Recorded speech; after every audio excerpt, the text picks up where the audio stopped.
This meeting is being recorded.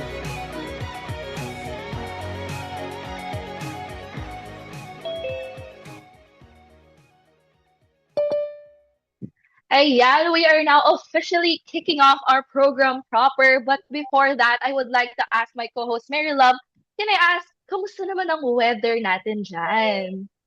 Well, Feli, dito kasi actually nasa Bicol region ako as of the moment. So, medyo maaraw today. Pero okay lang yan. Whatever the weather is, tuloy pa rin ang laban natin. And to everyone na nandito sa room, would like to hear from you. So, kumusta yung weather sa inyo? Maaraw ba?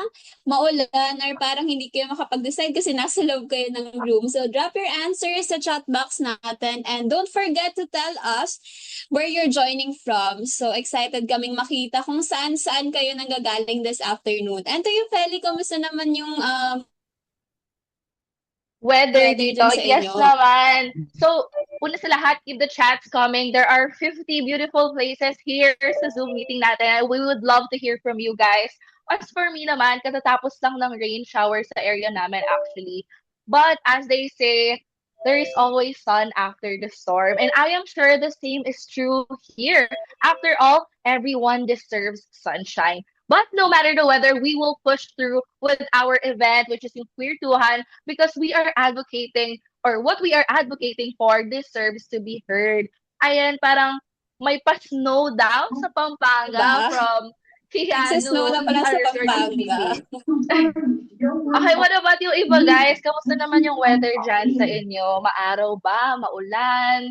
Nagkaka-technical difficulties ba tayo? Pero I'm really glad talaga na nagjo-join pa rin tayo sa Zoom meeting natin na to. Yes, and exactly, is katulad ng sinabi mo kanina, Feli, no matter the month, we should continue to show up for one another. Kasi nga, yung love, acceptance, and inclusion shouldn't only be celebrated during Pride Month. So, they deserve to be practiced every single day. Kasi nga, after all, everyone deserves a space where they can be seen, heard, respected, and celebrated kung sino talaga sila. Ayan. So, good afternoon, everyone. On behalf of the Playhouse Project Pampanga, we warmly welcome you to Queer Tuhan 2026, a meaningful space for learning, reflection, and dialogue as we celebrate Pride Month. So this year, we're not just here to celebrate the diversity, resilience, and incredible contribution ng LGBTQIA+ community. We're also here to learn from one another. So pakinggan yung iba't ibang mga stories and perspective and have conversations about realities that continue to shape queer lives and experiences. Kasi nga, sometimes understanding begins with simply being willing to listen. And hopefully, sa conversation natin this afternoon, it will allow us to see the world through a more compassionate and, of course, colorful lens. So, from the name itself, no, Queer Tuhan, yung pinaka-aim talaga natin dito is to make this a safe space for you guys. Parang casual-casual lang. No need for this to be really formal naman. Kaya if you have any insights or thoughts, you may comment down sa ating chat box below. Pero, let me introduce ourselves first. I am Felicity Ravelo, external committee member of the Playhouse Project, and also your local QC girl, Fine. And I am here with... And I'm your Bicolana girlie, Maria Love Antoinette Lumbis, the Research and Development Officer of the Playhouse Project. Once again, welcome to Queer Tuhan 2026 with the theme Sipat Bahagharing Lente. So we're very happy. Welcome everyone. We're very happy that all of you chose to spend your Sunday afternoon with us, and we're hoping that you'll stay hanggang dulo because may pinipare kaming mga discussion and of course interactive activities para sa inyo. So to formally begin with our program, may I request everyone to please keep their microphones muted as we proceed with our opening prayer.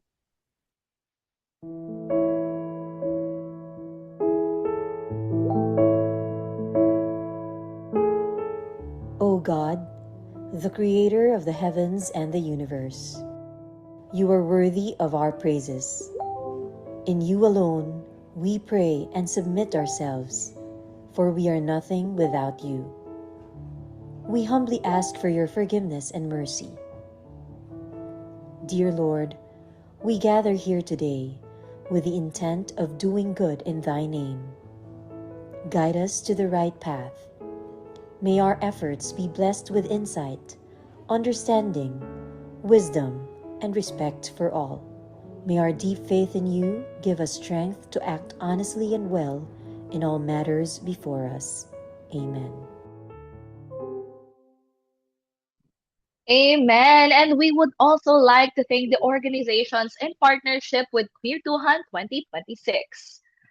Kabataang Resilient Program. Holy Angel University Society of the Angelite Nursing Students. Angeles City National High School, Senior High School, Supreme Secondary Learners Government. Angeles University Foundation Co-Educational Teachers PED. Holy Angel University Student Association of Forensics and Enthusiasts. Governor Rafael L. Zatian Integrated School, Supreme Secondary Learner Government. We'd also like to thank Aksai Supreme Secondary Learner Government. Samahan ng ibinuklod na kabataang may layong angat bayan, City of San Jose del Monte. Holy Angel University School of Education, College Student Council. Holy Angel University School of Education, The Reflection. Bonifacio V. Romero National High School, Supreme Secondary Student Government. Holy Angel University School of Nursing and Allied Medical Sciences, College Student Council.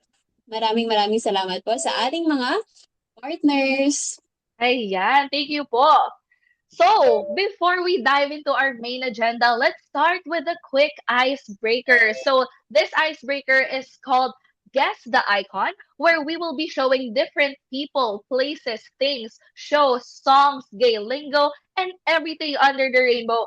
And if you think you know the answer, you can drop your guesses in the chat. So, tingnan natin kung talagang alam ba natin talaga yung mga icon natin na to.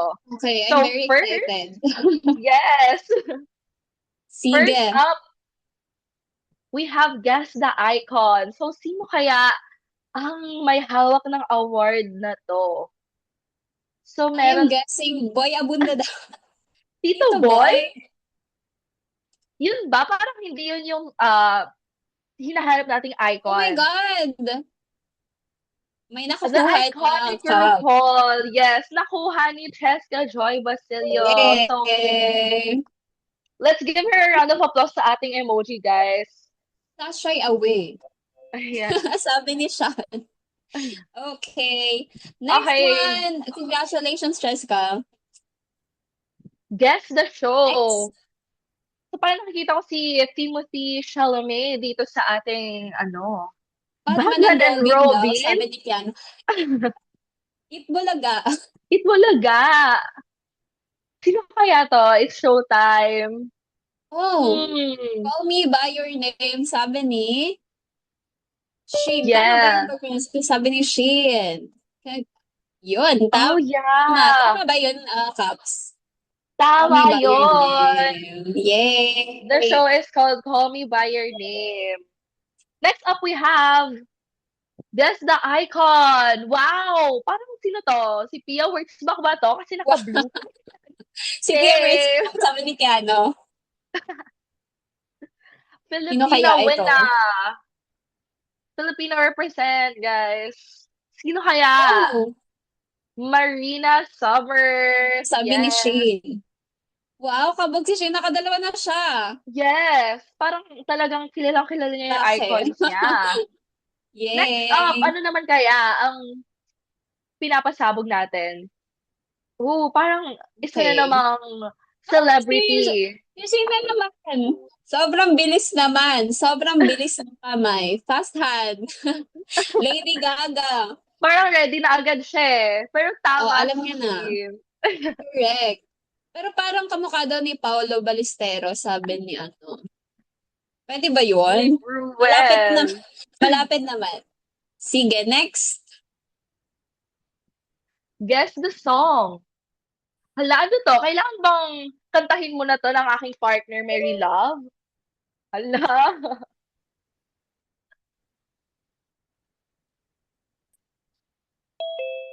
Sam Espol.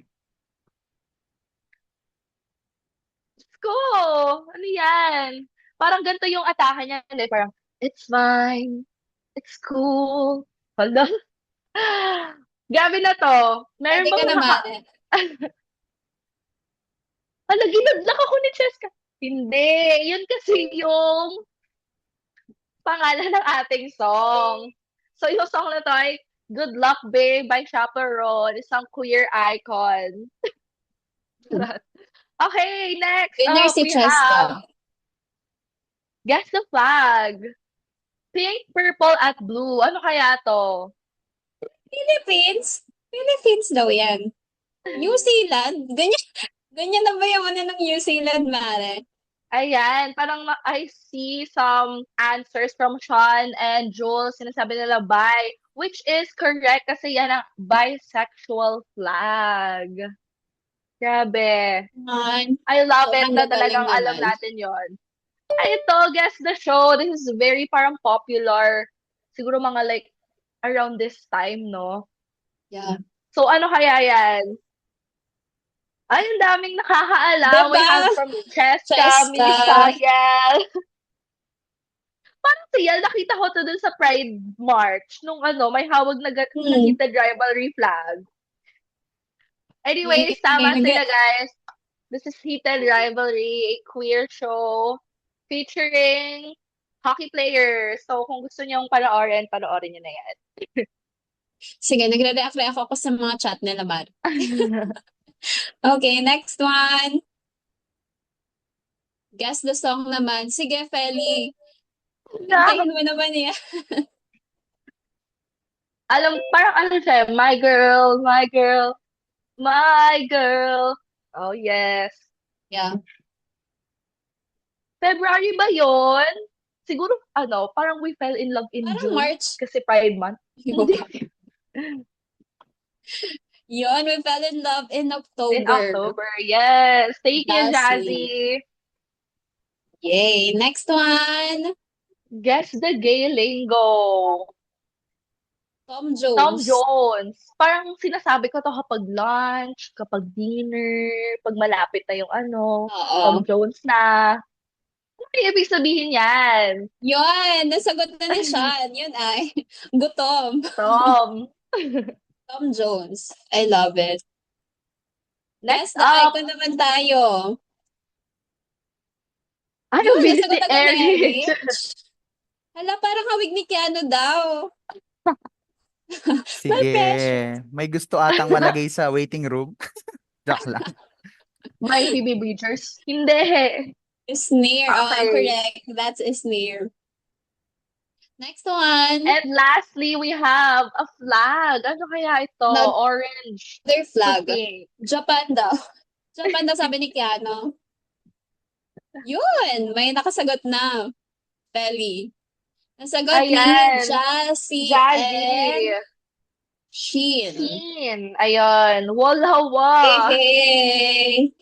Okay, palakpakan naman natin ang ating sarili, guys, through our emojis. Thank Thank you so much. for participating, everyone. Parang very excited na tayo and ready sa ating discussion. So let us take this moment, bago tayo pumunta doon, let us take this moment to have a quick photo opportunity habang fresh pa ang lahat. Habang fresh pa. So we kindly ask everyone to turn their cameras and show us your biggest smile. So picture po Ayan. tayo. Sige, ako na lang magpipicture. Ayun. Sobrang fresh naman na yung nag-aayos ng bangs. Gets naman. Ayan, sige. Siguro I'll give 2 hours for everyone to open their microphone. De, joke lang. Siguro 10 seconds for everyone to prepare. If you can open your cameras right now. If you cannot, wala eh. Parang Joke lang. sobrang fresh at sobrang ready na natin for this discussion. Diba? Mga wala pang ligo dyan. Joke. Sana all. Okay, sige. Okay, I think wait ko lang yung mga nagko-open. Sige, open lang tayo. Tapos, since 3 pages to guys, parang let's be patient pa. Ayan. Sige, opening our our cameras pa. Ayan. Dumadami na. Wait lang po. I'll just check yung ikalawang page. Okay, sige. Ayan. Sige, may makakapag-open pa po ba? If not, you can heart reacts or yung ating rainbow emoji. Okay, sige, I'll take a photo na. In 3, 2, 1. First page muna, smile. Ayan. Second page muna tayo, guys. Wala munang aalis. Ayan, ready? 3, 2, 1, smile. And last page, guys. Wait lang. 1, 2, 3. Ayan. And siguro pwede nating introduce sa kanila yung aming playmate, ano yun? Ang ating playhouse. Host, Ayan. play, Sige. Ayan. Sige, sorry na kung isa pa ang hiningi namin na picture, guys. Ayan. Sige, isa na lang. Ayan. This is our, photo. Ayan. Ako, konti, isa lang yung bubong. Ayan. Sige. Okay, nag-open pa sila. Okay, guys? Ayan. Wait ka lang. Ayan, nag-open sila. Okay, sige. Okay, capturing na in 3, 2, 1, smile. Ayan. Thank you very much, everyone. and thank you so much for that. So, to guide us into seeing the colors of today's event more clearly and to give us a brief introduction of Queertuhan 2026, may I call on the Internals Program Officer of the Playhouse Project, Miss Elena Pamintuan. Hello po. Hi, thank you Ate Feli. Makulay na hapon, playmates, and to every org na nandito. Thank you for attending. Para man debo ko, pero well, we really appreciate everyone's presence kasi ang dami natin to pala today. And because TPP really worked hard for the event. So, ayun. Anyway, I'm here to introduce to you what is Queertuhan nga ba. So, Queertuhan actually started last year. So, this is our second year. Last year, we discussed about Sojibel, the history of queer in the Philippines and the 21st century LGBTQ+. But before that, yesterday, alam ko marami sa atin ang nag-attend ng Pride March, ang dami nag-post-post, and kahapon, sobrang freeing ng feeling to be with a fellow queer lang, and sobrang saya din kasi ng community. And pero it also comes with a realization sa akin na sana ganun yung pakiramdam nating lahat araw-araw. So, that's my why. That's my why. That's the why of Queertuhan. Yung gusto mong pakiramdam na free ka every day, 'di ba? And Queertuhan is all about serving a space for our community na kahit online lang siya. Actually, lalo na online siya kasi a lot of us, this is for those people na can celebrate Pride Month ng online lang. So, this is your safe space, guys. Kaya very, very welcome ang lahat dito. So, this year's theme is Sipat, ang bahagharing lente. From the word sipat, meaning to observe closely. This year's Queertuhan aims to examine yung mga experiences ng ating Filipino queer community through a critical lens. Hina-highlight natin dito kung paano yung mga everyday struggle natin, ang mga discrimination na kinakaharap. Kasi it always makes up the bigger picture ng problemang kinakaharap ng mga queer community. Pero hindi siya napapansin. So, this year, we're bringing together 3 important conversations: queer justice, climate justice, and healthcare justice. We'll take a closer look at how environmental challenges and gaps sa ating mga healthcare ang patuloy na inaapektuhan ang mga LGBTQIA+ communities. Kasi hindi sila nakikita pero in very smallest ways, we're being affected by it. So we will explore ways on how we can work toward more inclusive, compassionate, and equitable system for everyone. Kung paanong bubuwagin natin ang mga sistema at bubuo ng mga bago na pangkalahatan. Ayan. I hope you learned a lot and I'm also so excited sa ating speaker. Hello po. And ayan, so ibabalik ko na sa mga host ang floor. At lagit-lagi for youth, for people, and for community. Thank you so much. Happy Pride Month, guys. Happy Pride. Thank you for that, Yelena. Like, napaka-heartfelt nun. So, at this moment naman, it is my honor to introduce to you our very own president of the Playhouse Project Pampanga, who will deliver the welcome remarks for today's activity. Let me call on Mr. Kiano Malig. Ayan, good afternoon everyone. Ayan, sige. Ayan, first of all, I'd like to greet everyone no, ng isang happy Pride, everyone. To our resource speaker, our partner organizations, grabe, the councils, no, yung mga community-based organizations natin, no, even outside Pampanga, no, welcome po. My fellow youth leaders, my playmates, and everyone joining us from different parts of the country, good afternoon and welcome to Queertuhan 2026. So last year po, no, we started with a simple conversation. We talked about identities, histories, and the ongoing journey of the community in the Philippines. Today, we continue that conversation. But this time, we choose to look closer. Sabi nga kanina ni Elena, no, sipat, or ibig sabihin nito, no, to look closer or to look closely. Ayan. So sabi natin, ang theme natin for this year, no, sipat ang bagharing lente. Sipat means to observe closely, no? Hindi lang tumingin, kundi magnilay. Hindi lang makita, kundi maunawaan. This afternoon, we invite everyone to see the world through a bahagharing lente, a lens that recognizes the lived realities of Filipino LGBTQIA+ communities, and a lens that allows us to ask the difficult questions, challenge long-held assumptions, and recognize stories that often go unnoticed. Because pride is not experienced the same way by everyone. For some po, no, pride means finally being accepted by their family. For others, it means surviving another day in spaces that refuse to recognize who they are. For many, it also means facing the realities of disasters without inclusive evacuation centers, no? Seeking healthcare without fear of discrimination, or navigating systems that were never designed with them in mind. And this, no, where today's conversation becomes even more important. Queer justice is deeply connected to climate justice. Queer justice is deeply connected to healthcare justice. Because when climate disasters happen, inequality becomes more visible. When healthcare is inaccessible or discriminatory, dignity is compromised. And when systems exclude people because of who they are, justice remains incomplete. So, ito po, no, lahat ng mga pag-uusapan natin ngayon, these are not separate conversations. They are one conversation. A conversation about people, a conversation about dignity, a conversation about the kind of future we want to build together. And here at the Playhouse Project, we believe that pride starts at home. It starts in the conversation we choose to have. It starts in the way we welcome people into our classrooms, sa ating mga organisasyon, sa ating komunidad, at sa pang-araw-araw na buhay natin. It starts when we decide that inclusion is not just a slogan, but a practice. Because if we cannot build a safe space or safe spaces within our homes, sa ating paaralan, organizations, how can we expect society to become safer for everyone? And perhaps that is why programs like Queertuhan matter. Because bigger conversations that transform communities always begin somewhere. Sometimes, nagsisimula ito sa isang taong gustong magtanong, asking a question. Sometimes, they begin with someone choosing to listen. And sometimes, they begin with a simple online gathering like this. A kwentuhan, perhaps a queertuhan.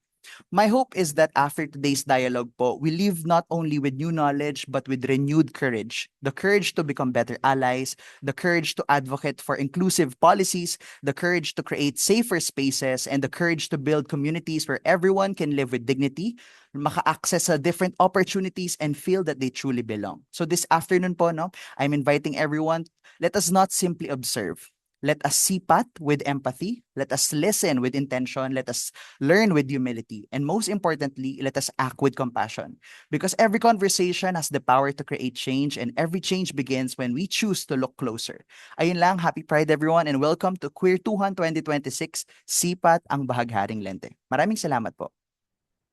Thank you so much, Mr. Keno Malik, for those warm words. So it reminds us why gatherings like this are so important to know. So hindi lang siya para i-celebrate yung Pride Month, but also to continue building communities where everyone feels valued, respected, and also empowered. So speaking of inspiration, we're about to hear from someone whose work and advocacy continue to create impact.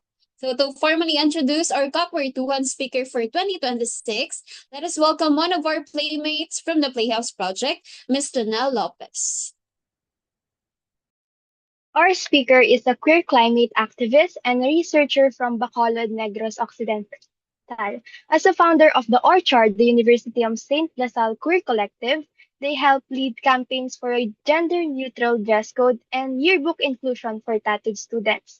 Their psychology thesis, which mapped queerness in a local purok through focused ethnography, reflects a commitment to grounding advocacy and community realities. Beyond campus, they advance climate action through the Negrosanon Initiative for Climate and Environment, and have spoken on climate justice at regional platforms, including the ASEAN Children and Youth Climate Summit 2025. They are also an incoming master's student in Asia Pacific Studies at National Chiang University as a recipient of the Taiwan Ministry of Educational Scholarship. Let us all give a warm welcome to Paul Daniel Serrano. Hello, thank you, Janelle, for the bongga introduction. Ang haba pang. Thank you for, yes, introducing me somewhat. And Well, this afternoon, it'll be very chill. Sabi ko kay Kano, like, can we not be the usual setup, di ba? Hello, Mary Love. Charing, I see you there. Di ba? So, let's try to, like, parang navigate the talk, like, in a very chill way. Ako, I'm a chill person, charas, as a Taurus. And since gets ko na Sunday and afternoon, parang, we want it to be siguro parang ano na rest day of the Pride. I think most of us here went out yesterday at ako ay borlogs pa hanggang 2 p.m. dahil lasing ako kagabi since it's Pride parade. So parang celebrated yung ganun. Pero syempre, also excited to do this. So, allow me to share my screen. Meron tayong mga paaksana-aksana lang. Ayan. Sige, so share ko ang screen ko. Alright. Can you please let me know if it's visible lang? Pero parang Yes. putol pa siya, no? Yes, parang wala pa siya sa buong kaanyuan. Ganun ang Okay. laban. Correct. Gets kung manananggal ang presentation. Ganun. Okay, wait. Kasi parang kailangan ko lang siyang i-share na portion of the screen, ganun. Pero parang hindi siya ma-portionize. Nakakaloka siya. Ayan. Lumalabas na siya. Ayan. Nakikita na ba ang kabuuan ng ating presentasyon? Yes. Yes, Buong yes. Yes po. Bongga. Sige. Ano ko lang. Full screen ko ang Zoom para makita ko rin kayo if ever ano pa kayo, nag-aanas-anas. Ayan. So, bongga. Ang daming nangyayari sa ating technology. Ayun, so magandang umaga sa lahat. Chares, umaga. Magandang hapon. Ako si Paul. Janelle, maraming salamat sa introduction at sa TPP for the invitation. Ikinagagala kong, of course, all the time to share the queer stories that I have learned in my lived experience as a queer individual myself. And always, no, taking it with so much humility and love that we get to talk about this, not just like in the month of June, but at the same time, how does it look like beyond? And we'll be circling back to the idea of imagination, imagining, at yes, appreciated ang title ng event natin this evening, ang theme, very connected siya sa talk and I tried to weave through it, ganon. So if ever may katanungan, we've set, I think, a time later to talk about it and definitely will open to that questions later kasi we also believe, I personally believe that you guys are also the masters of your own fields and yes, we'll learn from each other this afternoon. But before that, I'll introduce myself from the point of view na parang how do I work and what's my credibility, why am I talking about this? And at the same time, kung saan ang gagaling. Kasi it's very important that we get or we take context because the talk as we go along is very specific na contextual siya at the same time. It depends on the tangible structure of a specific thing. So ayun, bongga, ang daming sinasabi ng bakla. Pwede lang ba na while kahapon, 2 days ago, nagkaroon kami ng isang event wherein may parang makeup class. So while nagme-makeup class, she's a femme lesbian, si Cecil from Bacolod. Tapos nagme-makeup class siya, she's talking about the history of lesbianism and how does it look like. So parang bet ko sana siya kasi wala akong makeup today. So while talking, ako yung magme-makeup para wala lang, para gawin-gawin ko lang siya at hindi siya super formal. Ayun, ang tanong na lumalabas sa screen, what can we learn from queer life in the Purok? Ang tanong na to ay isang tanong na babalik-balikan natin for the next 30 minutes or so. And at the same time, it will ground us to the whole idea of this queertuhan. So since it's queertuhan or kwentuhan, it will be a way na hindi siya magiging top-down approach na parang ako lang ang top, charing, ako lang magsasabi ng mga dialogues at discussions. It will be a conversation later, but we'll start from here and hopefully it will not be boring. Charis. Ayun. I'll move on from this. So, ito ang research ko no na present sa faculty namin for my fourth year. Okay, so I just recently graduated. I mapped queerness in Napurok through focus ethnography. So kapag sinabi, di ba nating ethnography, you live with the community, you observe them. So ang mga methods ko ay participant observation. Ako ay nakiusap, ako ay nag-observe sa kung ano ang mga nangyayari sa community. And I mapped kung ano bang ang nangyayari or ano ba ang queerness na nangyayari sa Purok. And I think ang Purok na term ay hindi naman siguro alien sa atin. Pero sa mga hindi nakakaalam kung anong Purok, ang Purok ay isang parang smaller unit of a barangay. So a barangay is made up of smaller units, which is a Purok. And in the whole country, it functions as like that. Sometimes tinatawag siyang sitio. Pero meron siyang isang identity na parang particular siya kung ano ang mukha niya. It's a mixed class. Sometimes hindi siya subdivision dahil informal ang setup. Minsan informal settlers ang nakatira, minsan mixed class. So maraming nangyayari dito. I want to also position that we will be navigating the stories of the Purok or the grassroots from a queer lens. So ano ba ang ibig sabihin when we say queer lens? We'll imagine ourselves, if hindi pa man tayo bakla or hindi tayo bading, ano ang buhay ng mga bading kapag nakatira sila sa isang purok? At paano nila nakikita ang mundo from their perspective, looking back to their identity at ang kanilang upbringing. At the same time, we will be reimagining kung ano ang pwede nating ma-imagine in the future. Reimagine natin ang dreams natin for a better world. Kasi in the first place, we'll not create organizations if we are not dreaming, 'di ba? Ang TPP ay most probably nabuhay dahil sa isang dream na maybe we want to create Pampanga this way. We're not maybe we'll try to transform our social behavioral change in this aspect. So we will do that pero sa perspective siya ng very queer lens. At the same time, if nakita natin hindi random ang paglagay ng isang basketball hoop sa photo ngayon. So, magmi-make sense siya later as we go along the presentation. Ayun. So far, carry lang naman ba? Any reactions? Charot. Baka may mga comments or baka hindi pa ako naririnig. Baka na-mute ako all this time. Correct. Thank you, Keanu. Ayun, so, ito ang picture na nakikita natin sa screen ngayon. Isa siyang random na basketball court. I think common siya, no? Hindi siya alien sa atin na parang abstract thing. Pero what I love about this basketball court is, ano siya? Wala lang, parang microcosm, gano'n. Microcosm ang atake. Dahil when you look at it, isa siyang covered basketball court. At the same time, it's surrounded by multiple, like numerous or number of like establishments. May sari-sari store, may karinderya, may parang variety store, etc. Tapos, it's a very communal space. May naka-park na random e-bike sa gitna. Whenever I walk around my city in Bacolod, I always like parang take it in. I want to explore Bacolod in a sense na I want to see how it looks like. So bilang isang aktivista no na bading, I love walking. So 'di ba walk ganon as a walker charis. After classes, always kung sinasabi ng mga kaklase ko like let's go walk. Ito ay very out of the way. Ito ay very tago from the parang kung ano nakikita mo sa Bacolod from its main street.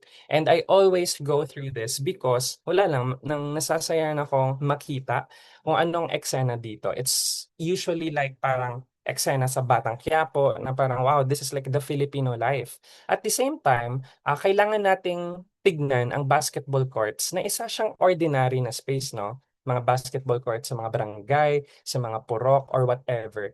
Ngunit ito ay isang meaningful community space. Each time I scroll through Facebook, parang hindi nawawala sa directives or sa parang dominant narratives natin, di ba? Okay, in the Philippines, wala na tayong third space. Ang third space natin ay malls. It's very consumption-driven. Wala tayong parks, wala tayong political will sa mga nakaupo sa gobyerno at kung ano pa ang pwede nilang gawin na maglagay ng maraming parks, ng maraming third spaces. Ang konsepto ng third space sa atin bilang mga bagong henerasyon ay pupunta tayo sa SM, pupunta tayo sa malls at tayo ay bibili ng milk tea at uupo dahil aircon doon. At hindi dapat siya ganito.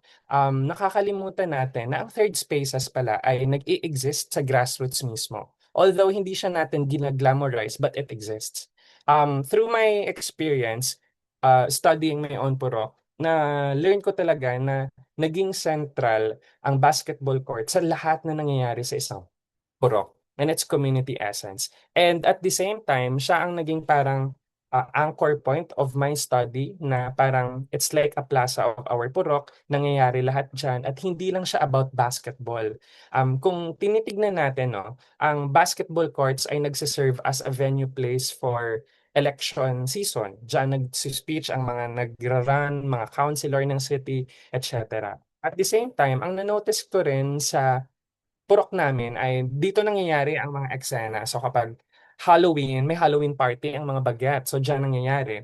If may Christmas, well, Christmas party, diyan nangyayari. If may relief operation, saan ba nangyayari ang evacuation? Saan nangyayari ang operations kung saan tayo ay nagki-care for each other? Ang gobyerno ay bumababa sa grassroots, nagbibigay ng resources. 'Di ba sa basketball courts rin. So very meaningful siya and sometimes we often overlook its like parang role in the purok. At the same time, since 'di ba, we keep on mentioning na we have to look at it through a very queer lens, ang ifo-focus natin, ano ba ang live experience ng mga bakla sa isang basketball court kapag ikaw ay taga-purok? So, sa ganyang konsepto, ang third space na tinatawag natin ay nagiging gathering space siya for the queer individuals, sa mga baklang, mga batang bakla, sa mga yobmots na mga nagmomotor, diyan ang eksena. So, kahit kunin natin ang layer ng gender, ang purok ay very central sa third space which is the basketball court. At i-identify natin ang basketball court bilang site of care, bilang site of interaction, community life at memory. So maraming nangyayari dito and hopefully while you are listening through this, baka naghuhugas ka ng pinggan or naglalaba ka dyan, ginagawa mo akong podcast ngayon, let's look back. Reflect tayo kung taga saan ka man, kung taga gated subdivision ka man, kung taga puro ka man, if you're like me na from the grassroots at ganito ang setup, most probably may at least one memory tayo na nangyayari or nangyari before sa basketball court. So bilang isang bading, what does it mean to be seen? No? Ano ba talaga kapag tayo ay nakikita? Ako, very alam ni Keanu at ni Mary Love kung ano ako ka-OA mag-outfit. At palagi siyang tanong, ano ba ang purpose nito? Well, aside from the fact that I love dressing up, I love wala lang, magbaliw-baliwan kasi may maganda akong nakita sa ukay. May tanong always na bumabalik sa akin, no? What does it mean to be seen? Ano ba talaga? Paano ko masasabi na ako ay nakikita, na ako ay visible? Sa purok na context, sa basketball court, ang visibility sa amin bilang bading ay both an opportunity at the same time tension. Na-remember ko ako parang pinanganak na akong bading, so parang alam na ng buong purok namin, ako'y bading, gano'n. So, wala na akong come up, count out, gano'n.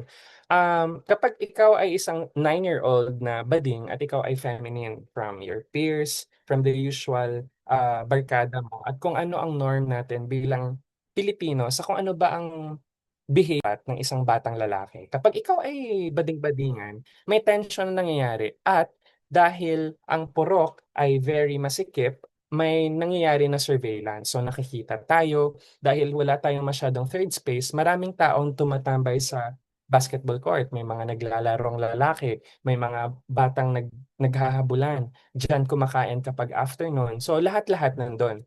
At na-identify sa thesis ko na ay bongga, may nangyayari palang surveillance kapag nasa purok. But to the point na dahil super taas ng surveillance, almost everyone is invisible na. So parang to the point na parang maritas na tayong lahat, hindi na natin na-observe ang each other, dahil tinitignan natin lahat. So may ganong nuance na nangyayari. At the same time, mag-heavy tayo na ito ay space for safety at surveillance. So safety siya, pero at the same time, surveillance. So paano siya naging safety? Kasi na tinake down note ko ang sinabi ni Keanu earlier na ang pride para sa atin ay iba-iba. Ano ba ang pride man para sa atin? Ano ba ang queerness para sa atin? Sa iba, ang pride ay coming out to their parents. Ang pride sa iba ay first time na lumahok sa isang pride march. Sa iba, it's having entering a same-sex relationship for the first time. So iba-iba ang konteksto. At ang safety para sa atin at sa like parang majority ng mga bading, hindi siya nagsisimula sa bahay dahil hindi naman tayo lahat nagkakaroon ng parang privilege na the family would like parang okay, bongga siya, you are accepted in the family. Hindi siya nangyayari right away. So after the family, hindi naman siya nangyayari agad sa neighbors mo. But at the same time, nangyayari siya sa broader purok. So dahil hindi ka accepted, for example, sa bahay, usually bakla ka sa school pero sa bahay lalaki ka.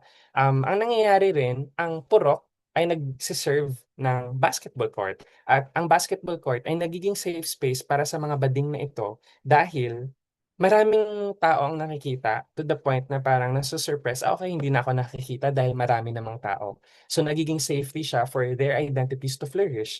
Pero, ayun, may parang level na, okay, baka nakikita ako, surveillance. So, simultaneously, nagfa-function siya as a space for safety and surveillance. So, ang mga queer individuals ay nagne-negotiate being visible within community spaces. At gusto kong i-heavy ang negotiation na term.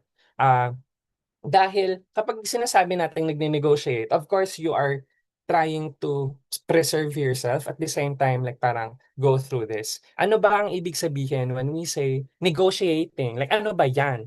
Ang mga bakla sa purok, at kapag sinasabi kong bakla, queer individuals yun in general, may negotiation na nangyayari. At very sad sa no na thing na lumalabas talaga siya sa ano ko sa tawag doon sa thesis na kapag bading ka sa isang purok, ikaw ay kailangang ganito. May parang kailangan kang metrics na ifa-follow. Kapag bading ka, dapat may trabaho ka na malaki ang pera, dapat iti-take care mo ang family mo, dapat ikaw ang mag-aano sa nanay mo. Parang mga boy abunda na stereotype na kapag bading ka, you take care of your mom, you take care of your family, you take care of your... Kasi hindi ka expected na magkakapamilya. And it's not a good thing. Ako personally, nawiwirdan ako sa ganyang concept na although we are accepted, pero may negotiation na nangyayari, very transactional. At hindi dapat ganun. Hindi naman tayo nagsasabi na, ikaw babae ka, ikaw lalaki ka, kailangan mong gumanan ganito. Dahil expected na sa mga hetero individuals na after 20 years old, after college, kapag may jowa sila, may expectation na pwede sila mag-start ng family. Sa mga bading hindi, ibang-iba. So may isang layer na nangyayari na very economically driven. So we'll discuss it for the next slides ahead. Ngayon, may sinabi si Jose Esteban Munoz, siya ang writer no, ng Cruising Utopia. Tapos, siya ay taga New York. So ang sinabi niya, queerness daw ay essentially about the rejection of a here and now. Nung una kong nabasa to, hindi ko siya naintindihan. Charis. Kasi hindi ko siya talaga nagigets. So, sabi, what are you trying to say? No? Na ano ba ang queerness? Siyempre, before, it's an alien term for us, no? Ano ba ang queerness? Pwede namang LGBTQIA+. Pero, bakit kinagamit pang queerness? E nandyan na kayo sa LGBTQIA. Pero, it's more of like a theory, more of like a way of life for me ang queerness. Kapag sinasabi kong queer climate activist, parang adjective siya na I'm queer, like parang trans, ganon. So, pero para kay Jose Esteban Munoz, rest in peace, ang queerness daw ay pagre-reject sa kung ano meron tayo ngayon. At na-realize ko, very ako yan. Ang queerness ay becomes a way of sensing. How do we feel things? Tama ba ang na-experience ko sa jeep nung ginanon agad ni ate or ni Ale ang kanyang bag nung pumasok ako dahil ba marami akong tattoo, dahil ba ganito ako magdamit. Tama ba ang nangyayari sa akin kapag ang mga lalaki sa inasalan ay parang nagsasabi na magpakalalaki na daw ako? For me, ang queerness ay naging way of sensing, of identifying my emotions, if tama ba ang nafe-feel ko, tama ba ang ginagawa ng mga tao sa akin. And at the same time, it's also imagining na it shouldn't be that way. Hindi dapat ng expectation sa mga bading ay maging si Boy Abunda. Hindi dapat na kinakahon natin ang mga individual sa kung ano ang pwede nilang gawin. Kasi hindi natin ginagawa yon sa ibang tao. Pero kapag sa mga bading, sa mga tomboy, sa mga trans, ang sikip natin sa idea na hindi sila mag-go beyond. So, reject natin siya, ang currently na idea na ganyan, and we imagine for something else. Ganon. At hindi siya visibly nandito, nire-recognize natin na pwede pa tayong maging better. We can dream of a society better than this. At the same time, na-learn ko rin along the way na ang queerness pala is about anticipating. Ako, I love anticipating. I'm anticipating for the better things ahead, anticipating what may like parang could go wrong, anong ipe-prepare natin. And I think nangyayari siya. Alam ko na lahat tayo dito sa Zoom ay may experience sa organization. Ang anticipation ay parang core value, hindi siya core value, pero core practice na natin na nag-anticipate tayo. Hala, ano pa lang ang mangyayari sa after bagyo? Kung ikaw ay climate advocate, syempre iniisip natin paano natin mamimitigate kapag may impact na ng climate crisis with a strong like strengthening of typhoons year by year because of the worsening climate crisis. May anticipation na nangyayari. At ang queerness ay anticipation. Nagtithink tayo na ano ba ang pwede nating gawin while we are waiting for that to arrive.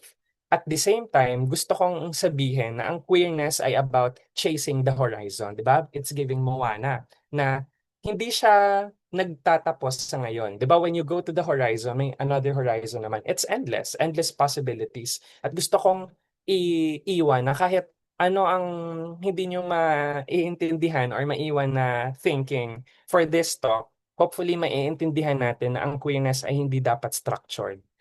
It's a very abstract thing and it's up to you how you define it. At it doesn't even matter kung straight ka at straight identifying ka. Queerness is a term, it's a word, hindi lang siya identity. It's way better than that. At masaya akong nagbasa ako ng iba't ibang mga perspective, no? Especially kay Munoz because I totally agree with queerness being a rejection of a here and now. At the same time, gusto ko siyang i-promote bilang libro dahil it really helped me. Ang Feeling Utopia or ang Cruising Utopia ay isang libro na I think sinulat niya yung 2000s. Kapag iniisip natin by back then, nung sinulat niya ito, wala pang same-sex marriage. I think sa US, 11 years ago lang ang same-sex marriage. Sa Taiwan, nangyari siya 2019, first time in in whole of Asia. So, ang ginawa ni Munoz ay nag-imagine siya kahit nga hindi pa maganda ang reception ng mga tao sa mga bakla, sa mga trans sa US or kahit sa buong mundo, na isulat niya ang ganitong libro. So, basahin natin.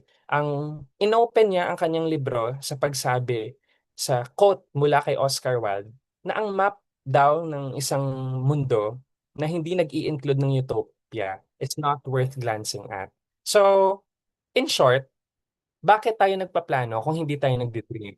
Si Keanu ba ay magtatrabaho sa field ng kabataang resilient or ng climate movement? Kayo ba ay magjo-join ng TPP or mag-listen in sa sa webinar na ito kung hindi tayo nag-i-include ng utopia sa iniisip natin? And most of the time, we get so busy or parang hindi na natin na-realize na mga individual lang tayo, mga kabataan tayo, kailangan nating mag-dream, kailangan nating mag-imagine. Dahil very na tayo, no? Operational, gawa ng email, send ng email, post ng social media. Kaya ako, I always practice going out with friends. I always practice not necessarily drinking out, pero understanding that what we do is for each other, that we get to see the individuals behind us, kahit chika lang, and then like understanding how we can care for each other. So sinabi niya sa first page na queerness is not yet here. Ang queerness daw ay an ideality.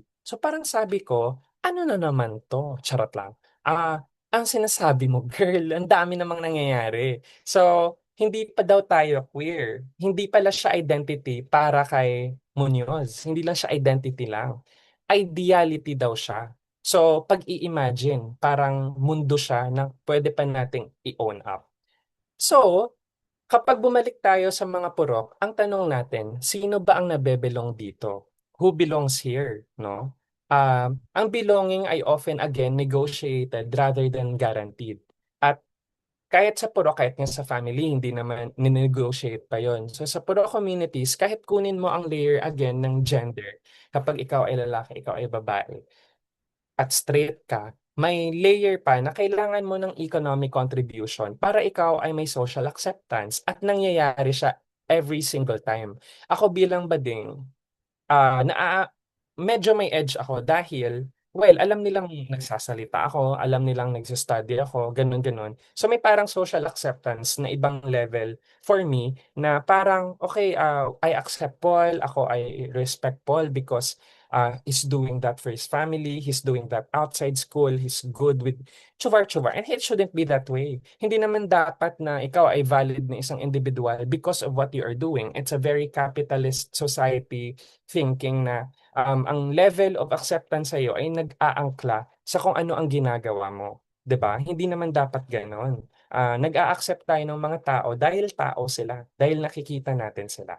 At ang economic contribution na nagse-shape ng social acceptance ay ini-erase na natin. So, pag-uusapan natin dito sa talk, I think pinag-uusapan na siya natin na ang acceptance nag-move through multiple phases. So again, nag-start siya sa family, and then sa neighbors, and then sa broader purok. So again, ang tanong, sino ang nabebelong dito? Tanungin natin, sino ang nabebelong sa community? Paano natin nine-negotiate ang identities natin at ang social belongingness? May gusto kong i-share. Nangyari siya nung nagde-data collection ako. Kumakain ako ng inasal. So, ang mga nanay ay ganun-ganon, lafang-lafang, ek-ek. Tapos, kapag ako ay lumalakad, like lumalabas ako, syempre bongga ang outfit ni bakla, nag-aanes naman, nagpapada naman, lola na naman ang atake ko. Ah, Siyempre wala naman silang pakialam, sinasabi lang, "Ganda naman, parang si mama ka, Paul," gano'n. Pero one time, ako ay nakapambahay lang kasi hindi ako lumabas, kumakain ako, I think mga 5:30 na.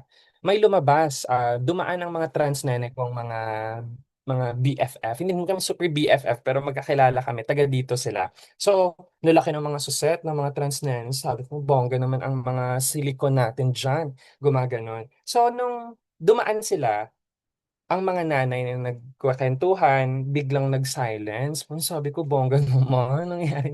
Nag-aaway ba kayo?" So nung umalis na, nakadaan na ang mga trans, I think mga 4 silang mga gagandang mga trans nene. Ay bongga, pagkadaan nila, backstab talaga agad sa mga nanay. Naloka ako. Sabi ko, "Girl, bakit ang misogynist niyo?" Charing. Pinag-uusapan talaga nila na bakit daw ganyan ang ay patawag doon, bakit ba ganyan daw sila mag-dress up? Bakit lumalabas na daw ang suso? Bakit daw parang hindi na daw nagsho-shorts? Parang bakit ang utong daw ay tigas na tigas? So mga ganong bagay. Syempre ako naloka ako dahil when you hear that from a group of women at ako isang bading at ang nangyari doon ay 4 na trans nene, napapaisip ka, ang complex ng situation. Sino ba ang mali? Paano ko ba siya i-understand as a researcher? At bilang isang bading lang na taga-Purok. So, na-identify ko along the process of interviewing people kasi that was a very striking moment for me.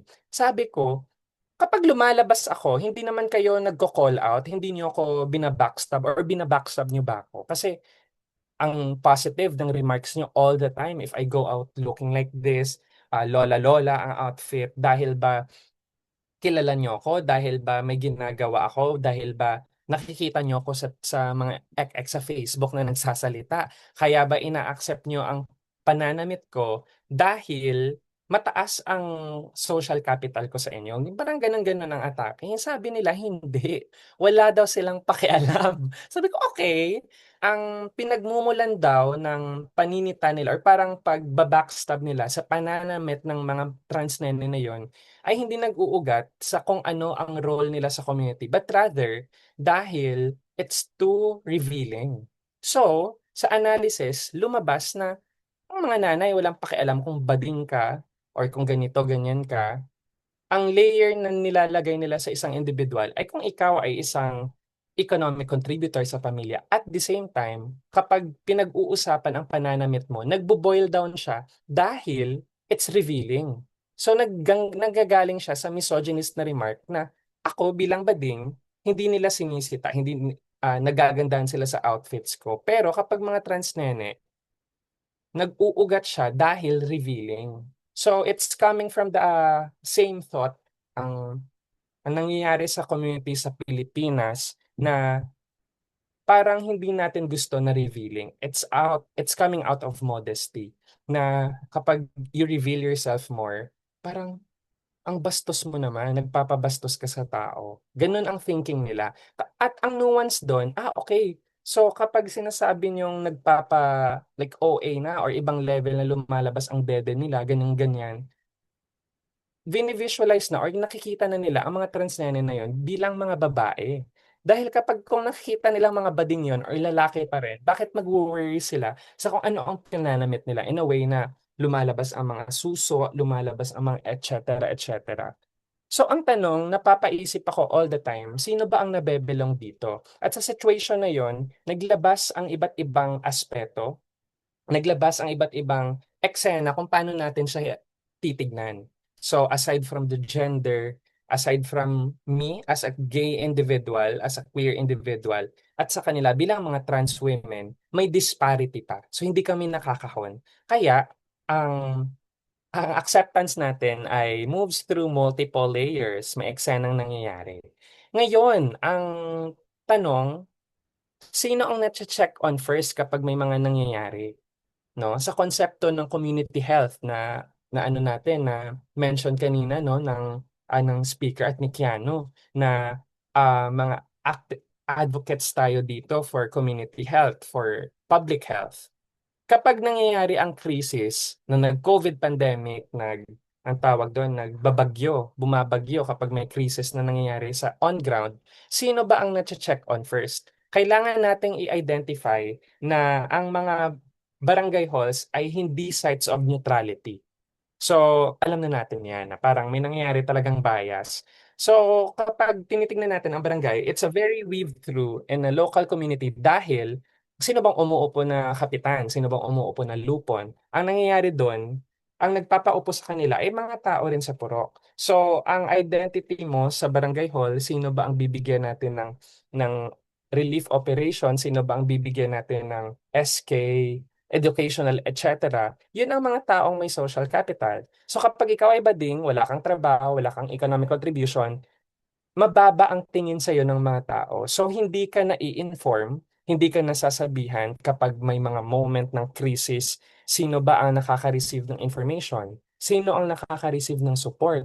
Sino ba ang nate-text na, bakla, may ano dito, ng bakla may relief operation, may ibibigay dito si Mayor on DSWD dahil bumaha sa inyo last time, may extra dito so bibigyan kita. Syempre, ang masasabihan niyan, ang mga taong may social capital. At most of the time, nasa sideline ang mga bakla, ang mga tomboy, ang mga same-sex couples na may pamilya dahil hindi sila nalilista bilang legitimate na pamilya dahil sila ay bading. So maraming nangyayari at kapag tinignan natin ang picture, ito ay eksena na nangyayari rin sa basketball court, which is central to puro community life. Ang sabi ni Adrian Marie Brown, ang organizing daw ay science fiction. So, hindi ko rin naiintindihan. Charing, nauna ko siyang binasa.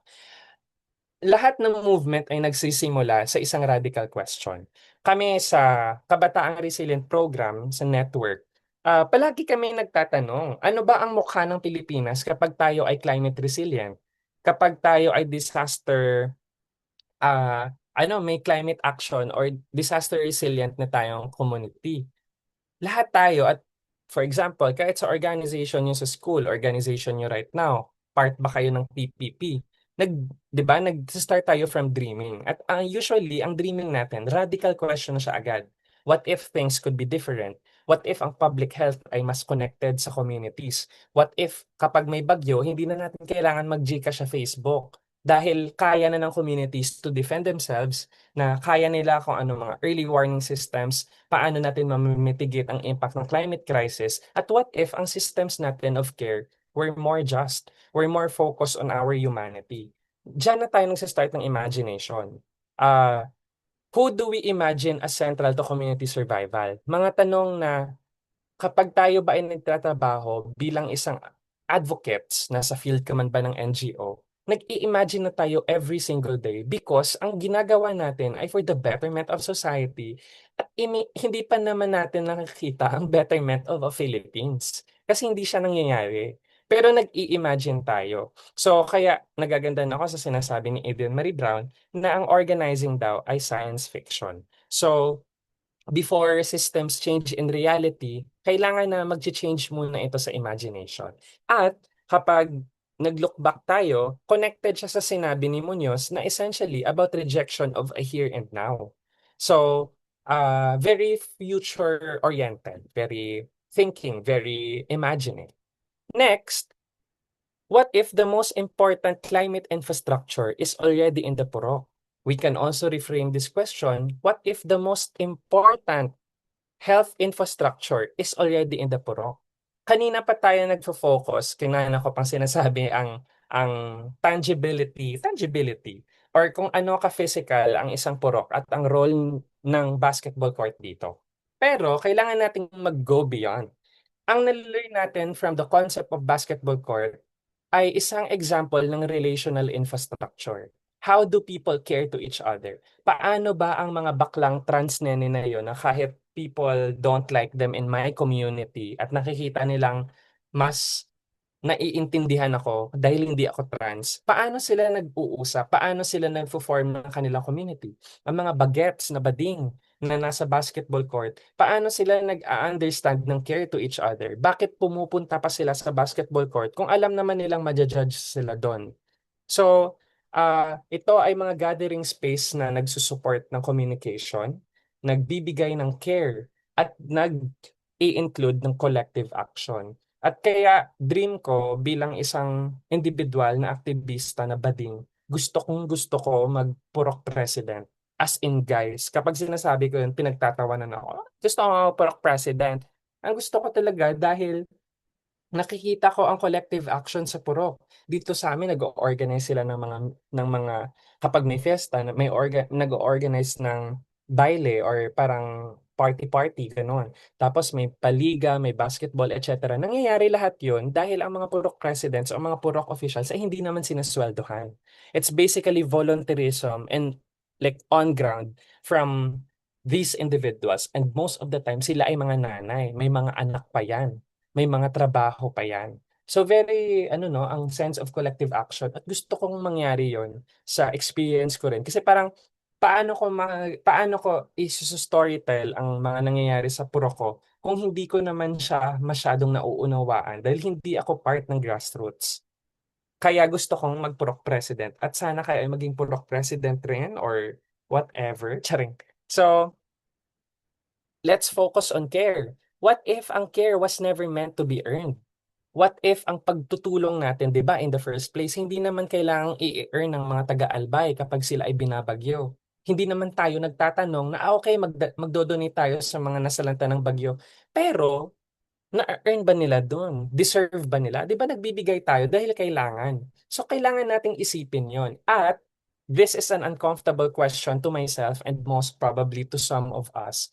I-examine natin whether communities and movements, mga movement natin, mga org natin, unintentionally condition care, 'di ba?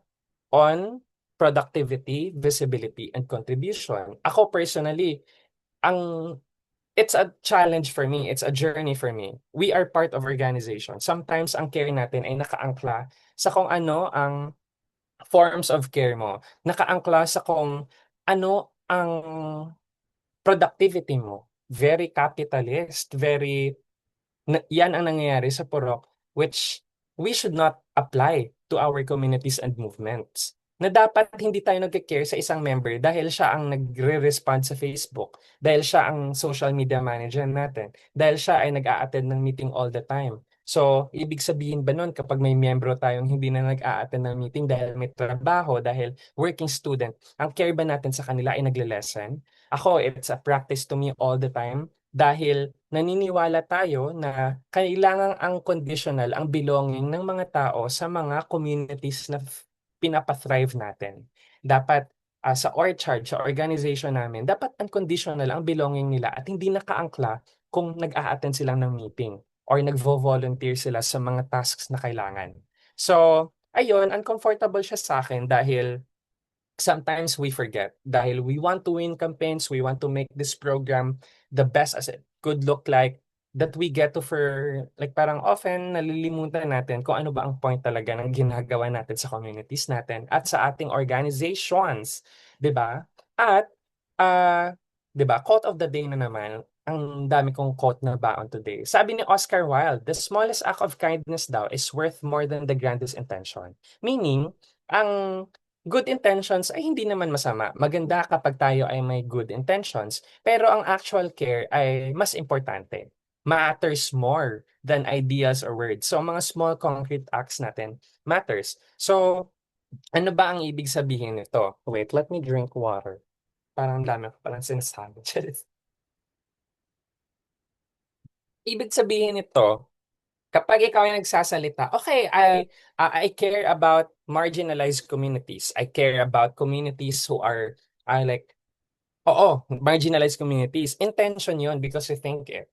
It's fine. It's good. No, there's nothing wrong with it. Pero actually checking on kahit mga kasama mo kapag bumabagyo na, hello, kamusta ka dyan? Alam ko nasa flood-prone area kayo, baka may kailangan ka, ito mga hotlines, anong kailangan mo ba ng load?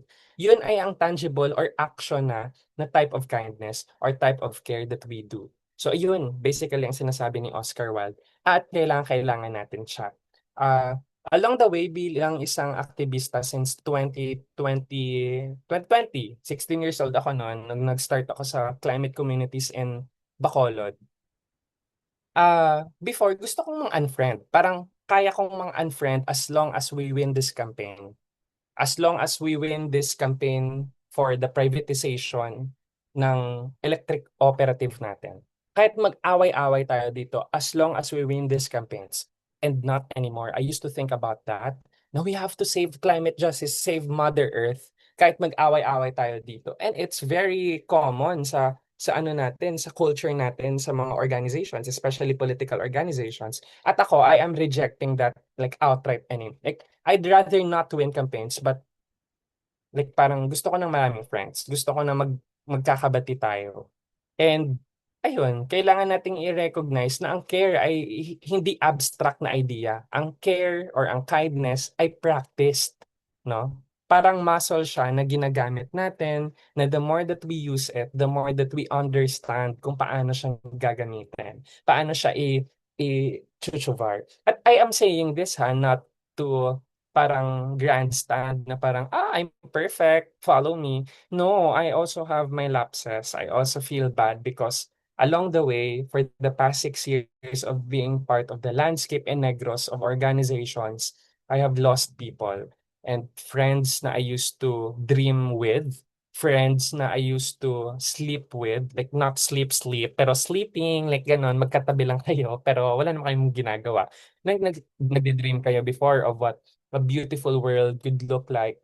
Ano ba ang mundo na may climate justice? Tapos ngayon, you won campaigns before, but you've lost each other. It's a huge thing for me. And we cannot afford to lose one another in this movement. The world is becoming more fragmented. Wala na tayong shared reality. Ang shared reality natin, fake news na. Hindi na natin naiintindihan ng isa't isa. Inaaway natin lahat na DDS, inaaway natin mga fans ni Bato. Pero at the end of the day, tayo ang kawawa dahil we don't see each other anymore. Hindi na natin pinapractice ang kindness, hindi na natin pinapractice ang care. So, hopefully, we don't forget about that kasi it was very apparent when Lenny ran for 2022, no?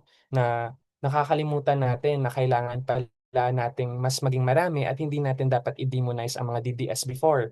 So, mga ganong examples at most probably you get to think of your context right now. Ayun, 'di ba? So, ikaw, may tanong ako sa'yo. What kind of community do you want to build? No? Hindi niyo siya kailangan sagutin right now. Ang community mo ay very, very contextual. Anong community ba ang iniisip mo ngayon?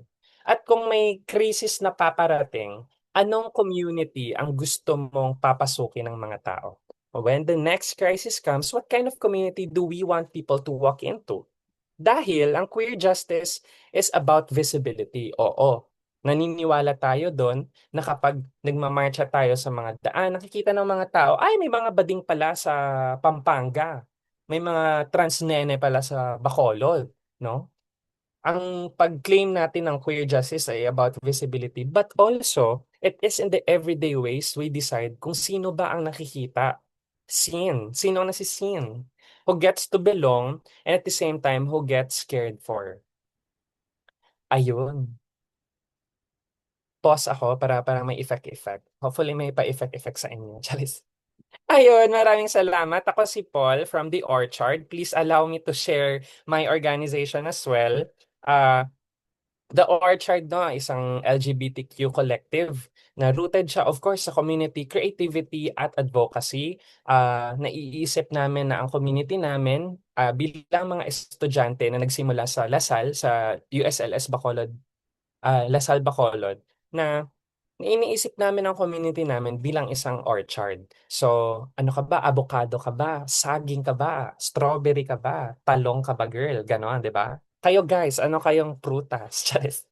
'Di ba? Of diverse fruits growing together na nagre-represent kami ng space kung saan ang mga young queer individuals and allies can flourish in all their identities. So nag-start na kami as a program nung umupo ako sa student government last year. Sa advocacy program, sabi ko kailangan natin mag-create. So ayun, nag-start na siya sa isang student-led action ng against exclusion sa mga dress codes, mga issues sa dress codes. At nag-work na kami ngayon towards a safer, more inclusive institutions and communities. At meron na kaming 100, tawag doon, 100 members, more than 100 members. Yay! Ayun, so mga ginagawa namin, sabi namin, sa queerness ba na sinasabi natin, paano natin maiintindihan ng one another? Ayun, nag-invite kami ng parents, 'di ba? Iyak-iyak ang mga bading. Kasi always nating nakakalimutan na ang mga parents natin ay also mga taong hindi alam kung ano bang kabadingan. Wala silang Pride March before, wala silang Heartstopper na pinapanood sa Netflix. Ang concept nila ng LGBTQ ay si T-Bird at ako, si sino ngayon, si Nora Honor at si Vilma Santos na naghahalikan, 'di ba? So very hindi sila nagkaroon ng opportunity. Kaya dito sa queer circle na nangyari, nag-invite kami ng mga parents na may queer na mga anak at comfortable mag-share. So ayun, we get to explore it with older folks and us kids, so we get to understand parents better. Next, we had a talk about rooted in pleasure. Nag-talk kami about ano ba ang pagkikreate ng space for queer joy and resistance. Bakit rooted dapat tayo sa pleasure? Ang pleasure ba ay nagsisex ka lang, nagma-masturbate? Ang pleasure ba ay about dressing up? Paano mo ba magagamit ang pleasure sa pag-create ng space para sa queer joy at resistance? At ginagamit ba natin ito sa communities natin at sa pag-o-organize natin? Tapos, ang Orchard rin ang isa sa ang mga nag-push, no, for gender neutral dress code in our university. Hindi ko sure if kayo ay may dress code pa at uniform sa universities ninyo, pero kami unfortunately meron. So ayun, nag-push kami at na-win namin yon. Ang mga trans sa amin ngayon ay pwede nang mag-opt na to wear the uniform. At the same time, mas may provisions na for gender neutral dress code. Ayun, so maraming salamat mga kapatid. Excited ako sa mga tanong ninyo. At if ever may mga tanong tayo, 'di ba? Shameless plug. Pwede niyo akong i-follow sa Instagram. Charis. Kasi kailangan ko ng followers para 4K followers na ako. Charing.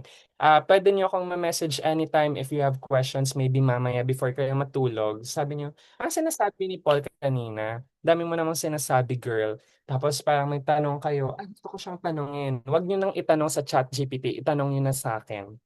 Masasagot ko yan. At the same time, you can also add me on Facebook if gusto niyo mag-connect. We're totally open to to collaborations, partnerships. If you want to learn more about what we did in our university with the wins for the dress code, mga kampanya, mga aktivismo ng Orchard, pwede niyong itanong through me. At ayun, doon nagtatapos ang aking talk. Maraming salamat. Back to you, host. Thank you so much, Paul. Grabe, sobrang overwhelming ng talk. Ano pa? So, grabe yung knowledge and also your experiences and passion for advocacy. I'm sure sobrang daming natutuhan ng ating mga participants this afternoon. And of course, madaming realizations then after listening to your talk today. So from queer justice and healthcare equity to climate action, and also yung community empowerment, yung discussion natin also reminded us na yung inclusion nga is never just about representation. So sabi nga ni Paul kanina, yung queer justice is about visibility, yes, but it is also about it is in the everyday ways. Yung kasi maano mare, we decide to get seen, who gets to belong, and who gets cared for. Ayun. And gusto ko din yung in-involve din nyo yung program ninyo na in-involve nyo yung mga parents. So that's very new sa akin. So sobrang gandang activity nyo. So thank you so much again, Paul, for helping us see today's theme in a much deeper and more meaningful way. The best ka talaga, Mare. Diba, Teddy? I agree with you, Yes. Mary Love. So, for me naman, I love and admire how Paul shared with us the layers of queer experience through a shared space, which is yung basketball court, that is often taken for granted. In truth, there are differences nga in how queers navigate these spaces as compared to cis-hetero individuals.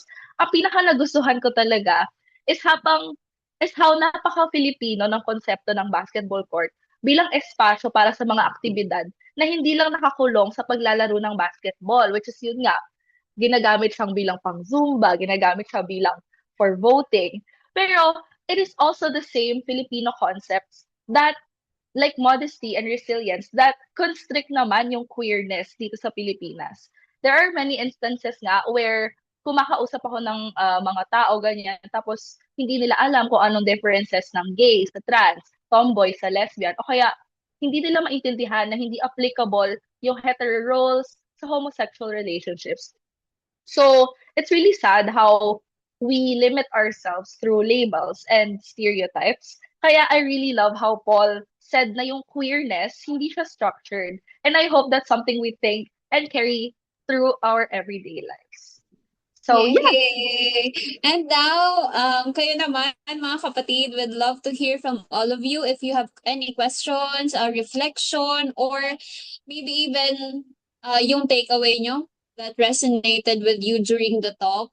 So, pwede kayong mag-type sa chat box and babasahin namin ni Feli. So, walang maling question dito. So, we're all here to learn from one another. So, wag kayong mahiya. Type nyo na yan. So, this is your opportunity to engage with our speaker and be part of yun nga, today's conversation. So, bigyan namin kayo ng few moments para mag-send ng inyong mga questions and babasahin Ayan. natin. Once again, walang maling question. So if that's something that you want to know, then ask away. Sabi nga, yung pinaka-program natin is kwentuhan naman talaga siya. So if you have any questions, like chat them lang sa chat box. Pero siguro in the meantime, we'll ask our speaker, Paul, some questions na pinipare namin beforehand. So, first question. How can closeted queer people celebrate and advocate for pride where they can stay safe yet true to themselves? Yes, oo. Always ko talagang sinasabi na your validity bilang isang bading hindi nakaangkla sa kung alam ba ng mga tao na bading ka, 'di ba?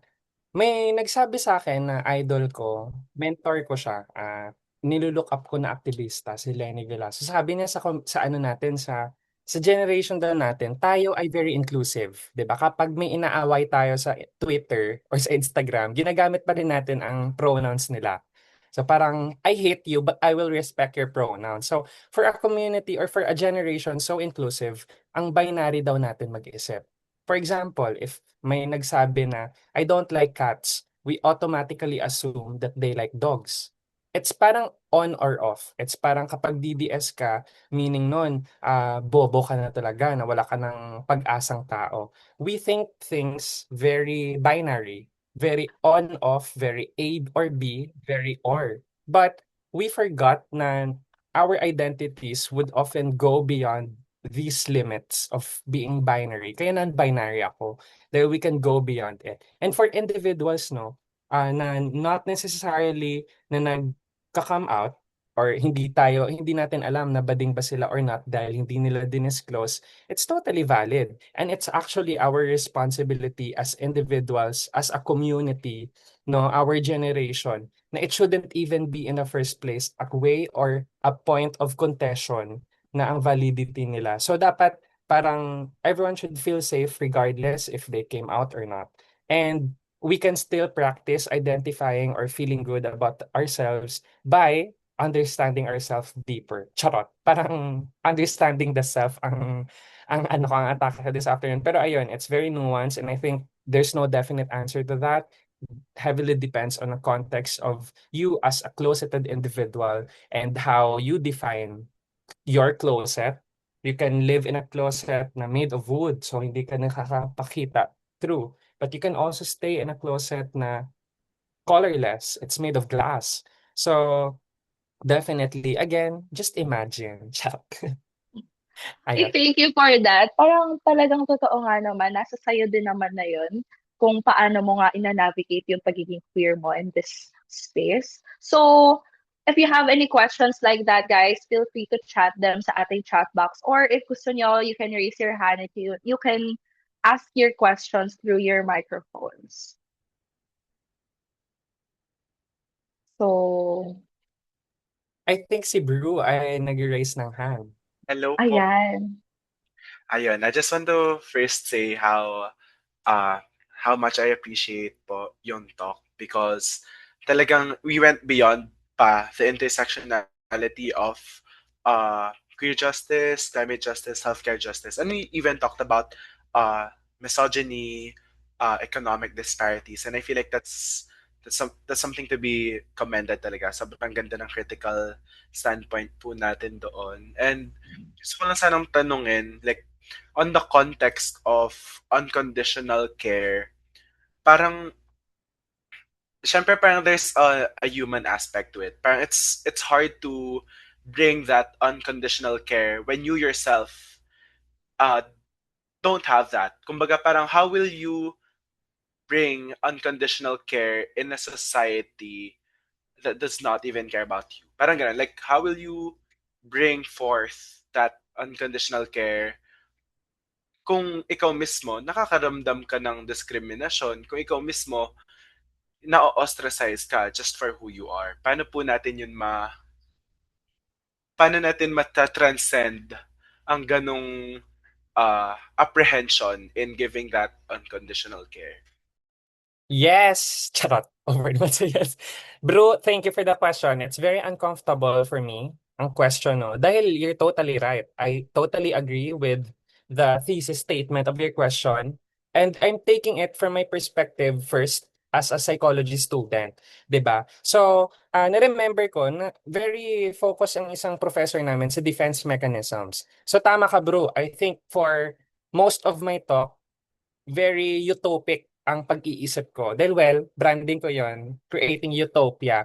But totoo ka naman, sa pessimist na side or sa side, well, that's the reality. Paano natin ma-understand or mapapa-imagine ang mga bakla, ang mga tomboy sa mga puro communities kung they are living their lives in hell every single day?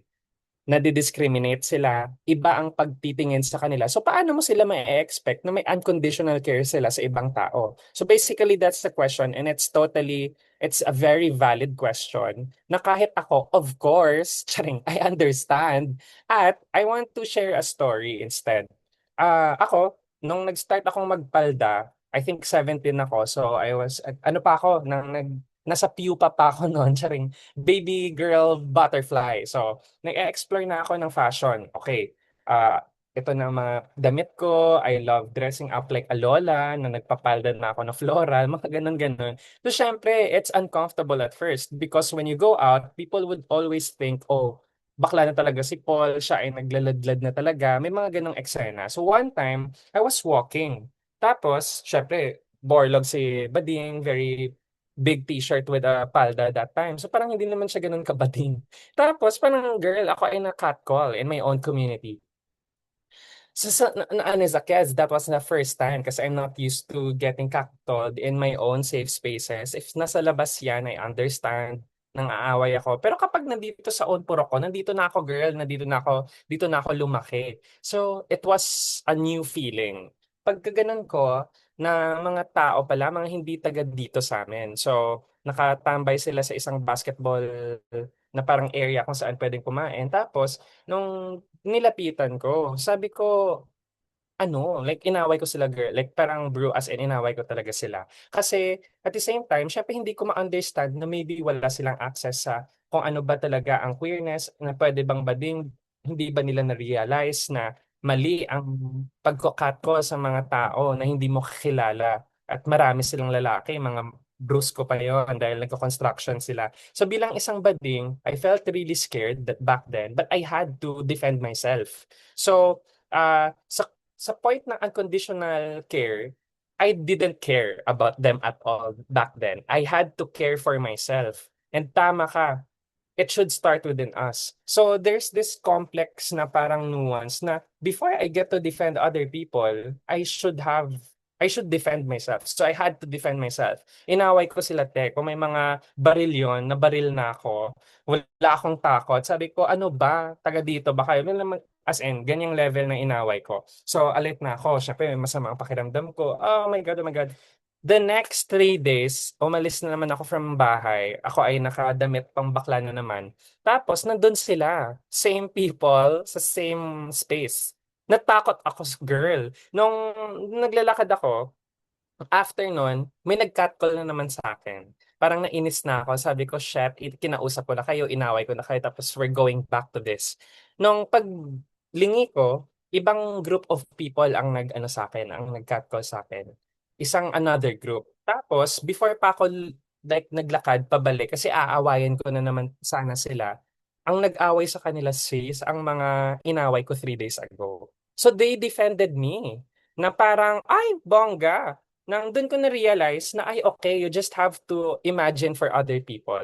I remembered na 3 days ago pala ang sinabi ko sa kanila na hindi tama ang kanilang ginawa. At baka by back then, hindi nila alam na ang catcalling pala ay masama.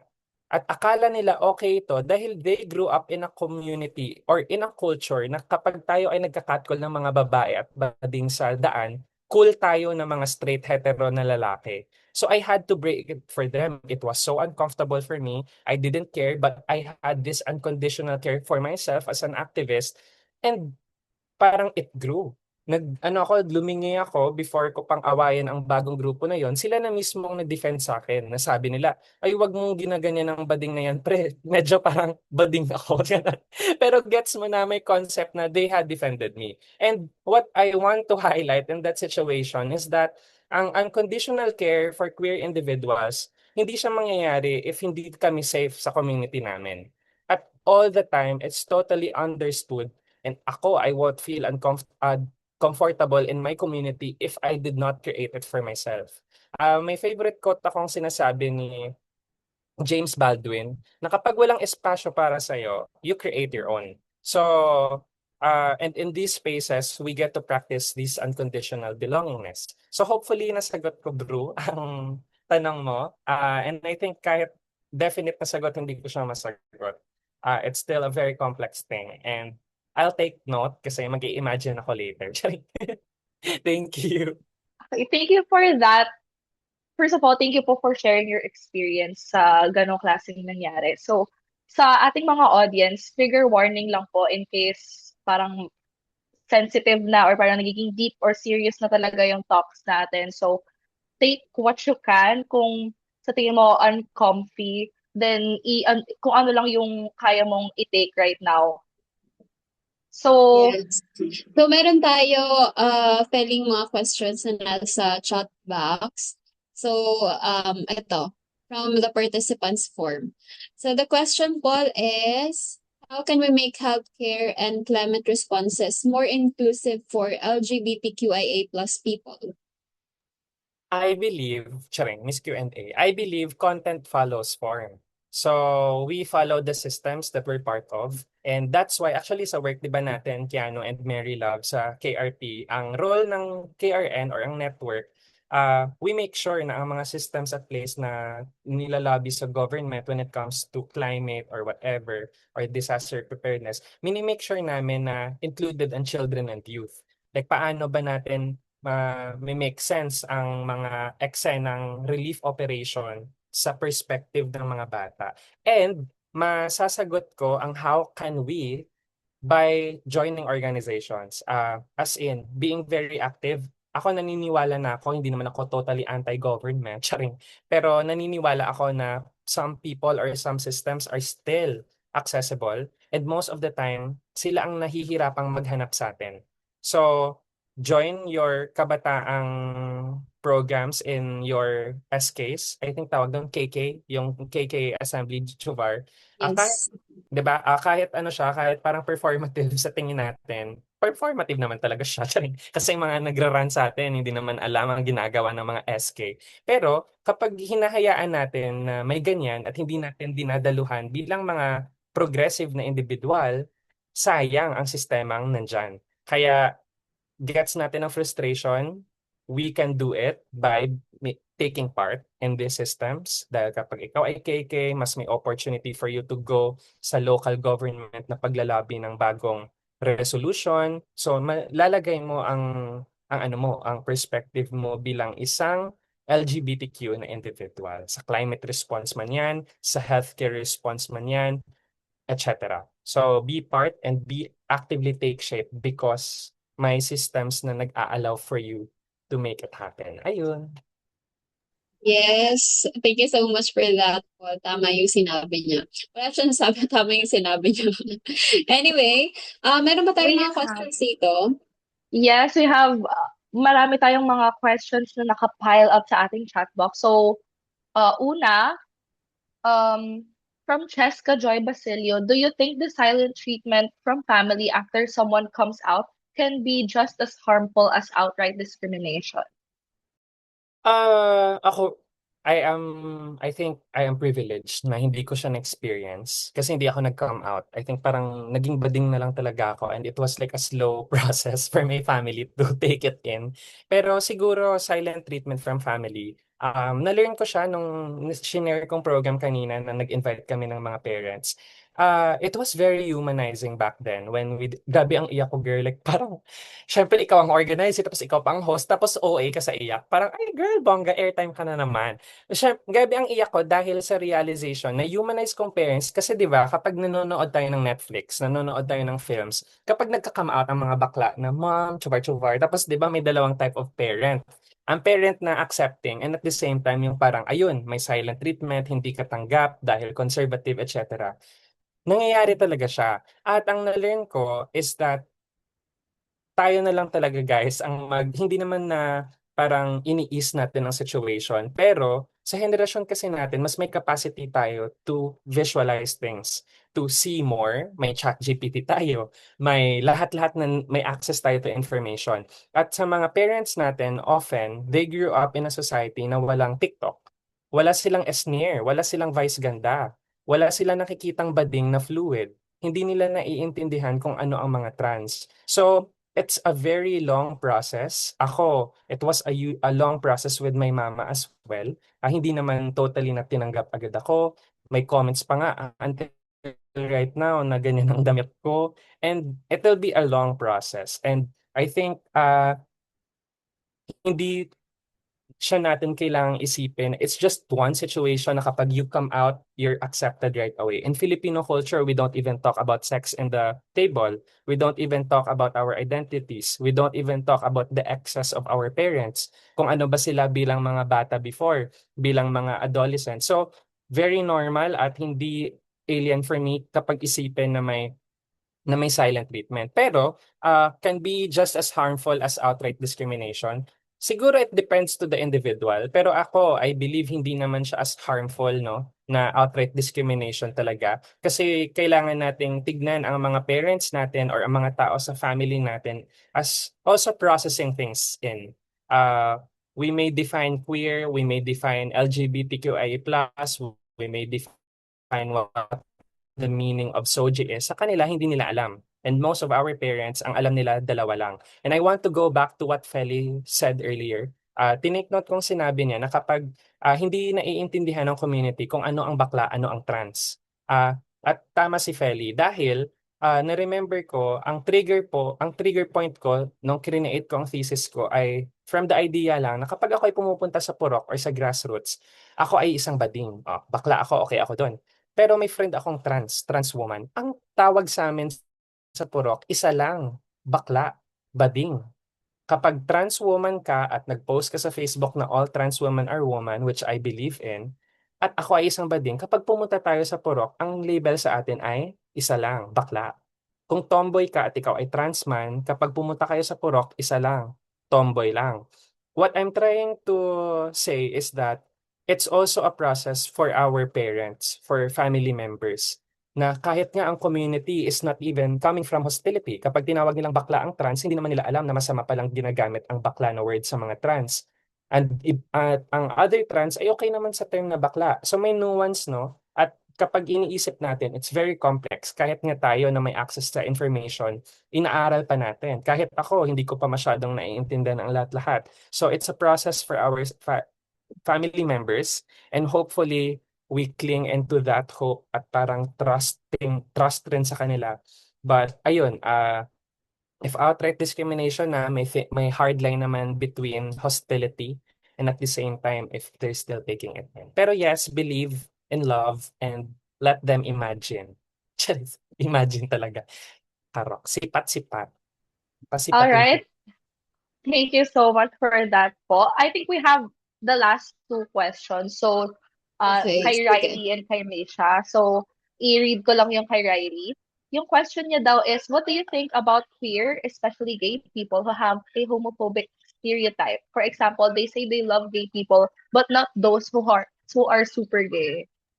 At ay te, Riley, totoo yan. Ang mga trans sa mga purok ay mga misogynist, nakakaloka. Sila pa ang mga anti-trans. Gusto mo yon? Trans kayo, pero anti-trans sila, kakaloka. At okay lang yon. It's a process for us again na hindi naman lahat tayo nasa rurok, 'di ba? Kahit tayo bilang mga aktivista or advocate ka man or ikaw ay miyembro ng student council, hindi naman tayo same journey na pinupuntahan. Ang journey natin towards understanding our communities, understanding the work that we do, understanding bakit tayo nananawagan sa rights ng other people ay very different. So, ang naiisip ko about individuals like them, it's fine. We go through that. But I hope no, we don't create bubbles for ourselves na parang, okay, they think that way, so hindi ko na sila i-friend. Hindi na natin sila ipapartner sa isang event. Hindi ika-cancel na natin sila. So, it totally happens because the system enables it. And it's a challenge to us. How do we not let that happen? How do we design our culture around the thought na dapat wala ng mga bakla na gusto lang nila ang mga gay people if hindi sila super gay? Kahit ako na-experience ko yan, nakakaloka. Parang, am I lesser as a gay individual dahil hindi ako nag-shades, charot, or mga mask gays, di ba? At kapag ikaw ay mask gay, tapos sa mga bading naman na very feminine, ikaw ay parang lesser individual dahil ikaw ay mask. So, tayo mismo ang nag-recreate ng boundaries and it shouldn't be that way. It's a challenge to us constantly to check our biases and to constantly, consciously destroy this all the time. Kasi kapag tayo ay nasa nandiyan moment na, often, most of the time, nagiging blind spot mo siya natin. So, ayun.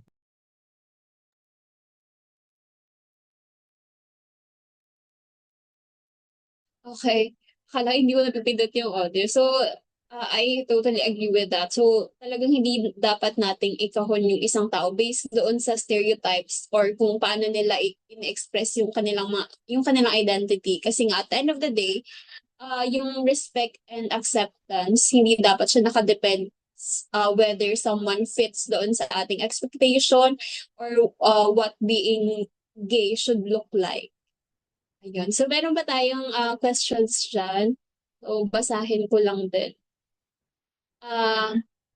Galing kay... Sige. Misha. Good afternoon po. Earlier, you mentioned that you advocated for students' rights regarding the school's dress code policy. My question is, how did you handle teachers or school officials who were very conservative or traditional and appeared to support the LGBTQIA plus community, but in practice acted in ways that were discriminatory or homophobic, especially when they held high-ranking positions in the school? Siguro wait lang, we can also add to that na ano kaya yung proper procedure or response for Catholic institutions for kung gusto Sige. Sige. Ng beautiful question.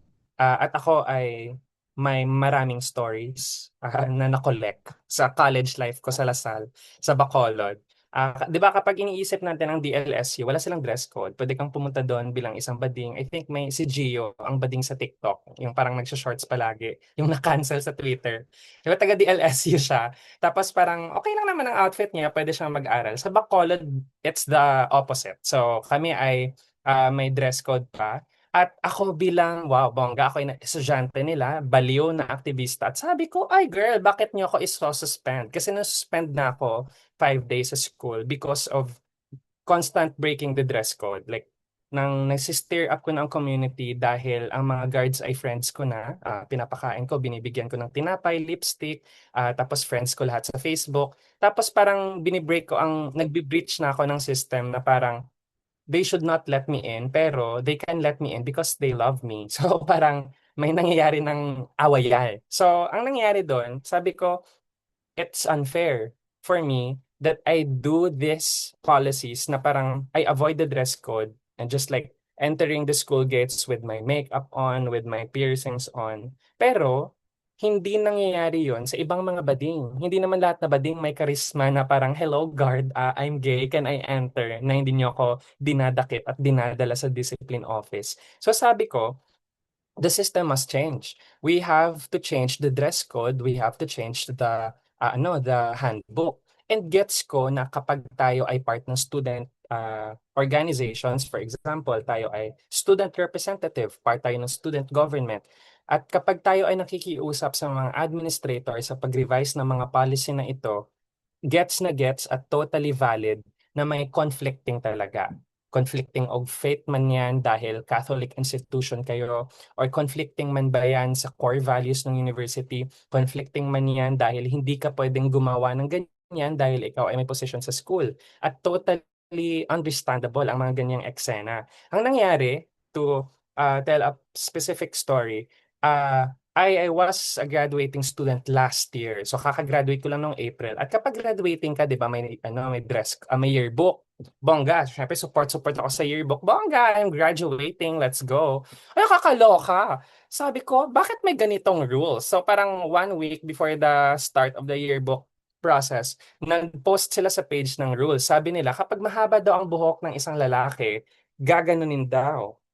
So, i-shorten daw. Not totally na ika-cut, pero hindi daw dapat mag-a-appear sa toga photo. Sabi ko, shit kayo, bakit niyo gagawin yan? Hindi naman kayo ginagalaw ng buhok ko dyan. Tapos, ang mga tattoo daw ay i-erase sa casual shoot. Di ba may mga casual na gumaganon-ganon ka sa photo? Sabi ko, mag-graduate ako, ang tattoo ko ay i-erase. Personality ko ang tattoo ko nung first year. Kasi feeling ko cool na cool ako dahil may tattoo ako, ganun. So, tapos i-erase. Tapos, ang mga that time, syempre nainis ako, te. Nag-email ako sa EIC at sa mga offices na, hello, bakit? Hindi ako pinaparamdaman. Like, ako ay totally ignored. Ako ay umuupo pa sa student government back then. So, kilala nila ako. Hindi nila, as in, like, outright na hindi ako nire-replyan, naiinis na sila sa akin kasi ang dami kong reklamo, na parang wala naman daw nagre-reklamo before. At bakit kailangan kong magreklamo? Dahil tattoo lang naman daw yon. Naisip ko siya, hindi siya pwede dahil hindi lang naman siya kasi tattoo. It's our policies na hindi nagme-make sense. At kahit tanungin ko ang lahat ng mga bata sa school at mga umuupo sa opisina, do you hate tattoos? Is it wrong kapag may tattoo ka sa yearbook? Does it make us a lesser institution? Ang Lasal ba ay nagiging pangit kapag ang mga estudyante ay may tattoo sa yearbook? Wala namang nanonood ng yearbook everyday. At mas nakikita nila ako na nag-wear ako ng uniform na may tattoo.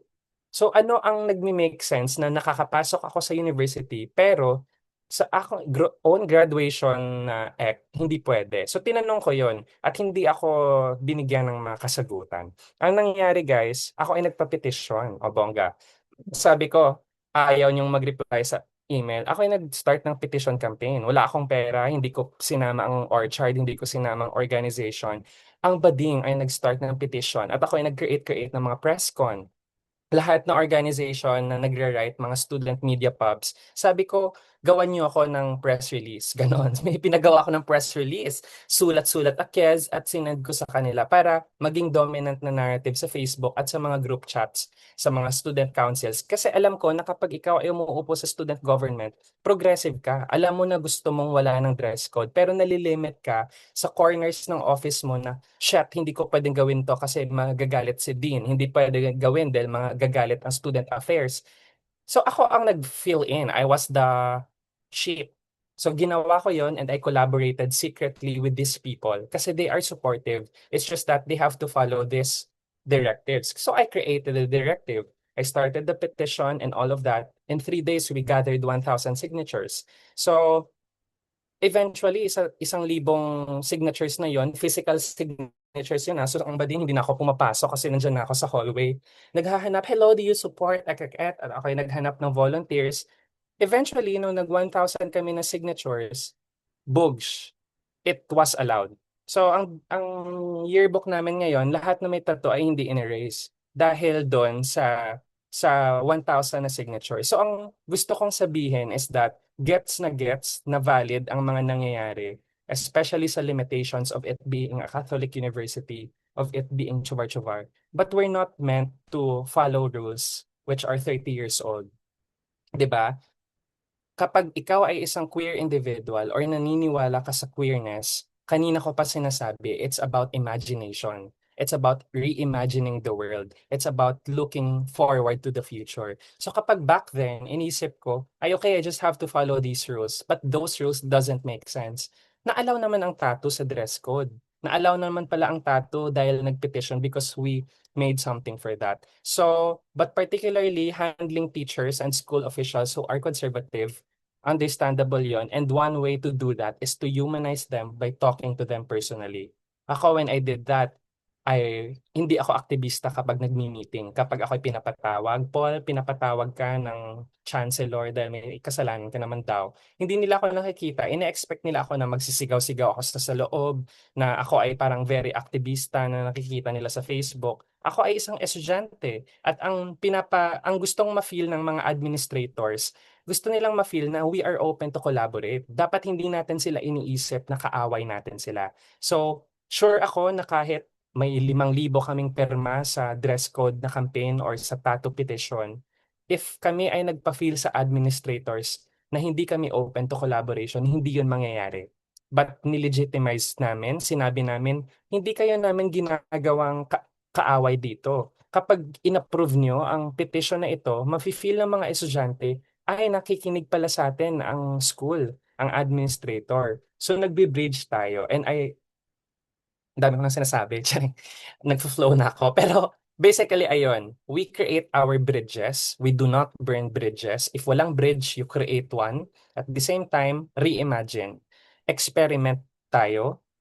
Hindi ko naisip ang petition na yon kung hindi ako nag-experiment. In-experiment natin yon. At kapag ang mga systems at place ay hindi na nagwo-work at nag-e-enable sa mga gusto natin, let's shatter it. Charis, hindi naman shatter, pero let's reimagine, ganun. Experiment, ayun. Correct ako ng presidente. Vote for me 2028. Charis. Thank you. Alright, nag-reach siya ng flow state eh. Pero thank you so much, Paul, for answering all of the questions. And thank you everyone sa lahat ng mga nag-ask din. So yes, Marilove. And once again, thank you so much, Paul, sa time and knowledge and most importantly sa pag-share sa amin ng iyong mga experiences ngayong hapon. So, Kaya on that note, let us proceed with the awarding of the certificate. This certificate of appreciation is awarded to Paul Daniel Serrano for generously sharing their expertise as a resource speaker during Queer 200 2026, ang Bahagharing Lente, held on June 28, 2026 via Zoom Workplace. Their valuable insights on queer justice, climate action, healthcare equity, and intersectionality have empowered our participants to deepen their understanding of inclusion, human rights, and collective action. Signed by Bruel Campo and Kian Numali. Ayan, Congrats, congratulations, Paul. And thank you so much for saying yes sa aming invitation and for inspiring us with your advocacy and passion. So, sana hindi ito yung last time na mag-cross ulit ang ating mga path. Mag-cross! So, on behalf of the Playhouse Project Pampanga, and everyone who joined us today, maraming salamat po. Kaya naman, everyone, let's fill the chats with hearts, rainbow emojis, and messages of appreciation for our amazing Kakwertuhan speaker. And to formally close today's program, let us welcome our project head and vice president for advocacy of the Playhouse Project, Mr. Bruel Ocampo, for his closing remarks. Gusto mo yun? Ako yung nagte-tech tapos magka-closing remarks nila. So, for me lang mali pala yung mic ko. Ito. Hello, I think this is better. Ayun, isang mapagpalayang araw sa ating lahat. Bago ang lahat, gusto ko lang pasalamatan ang lahat na nagstay hanggang ngayon. Especially sa core team, to our speaker, and of course, our participants and partners from different organizations and schools. Share ko lang, from last year kasi, project head din ako, and this year, project head ako ulit for Virtuhan. And sobrang laki talaga ng growth, and even the talk content, sobrang love how critical we were. So, ayun, now to proceed. Hindi natin maikakaila na tayo ay nasa isang mapanglaw na panahon. Like, hanggang ngayon, patuloy ang karumal-dumal na pagtrato sa LGBTQ plus community, lalo na rito sa Pilipinas. Mula sa pagpaslang kay Bella Lutap, isang trans woman mula sa Nueva Ecija, hanggang sa mga queer couples na tinatanggihan ng jurisdiction sa kanilang partners, at maging sa mga klasetang bata na hindi nararamdaman ang pagtanggap at kaligtasan sa kanilang sariling tahanan. Patuloy tayong namumulat na hindi sapat ang pagiging pasibo o tahimik sa mga isyong kumukonekta sa iba pang mga issue. Tulad na lamang ng queer rights, healthcare justice, or even as described a while ago, misogyny, economic disparities, geographic differences, talagang interconnected sila sa isa't isa. Dahil dito, nais ko ring maglaan ng kaunting oras ng katahimikan para sa mga kapatid nating queer na hanggang ngayon naghahanap rin ng hustisya at solidarity. So, just a moment of silence for solidarity.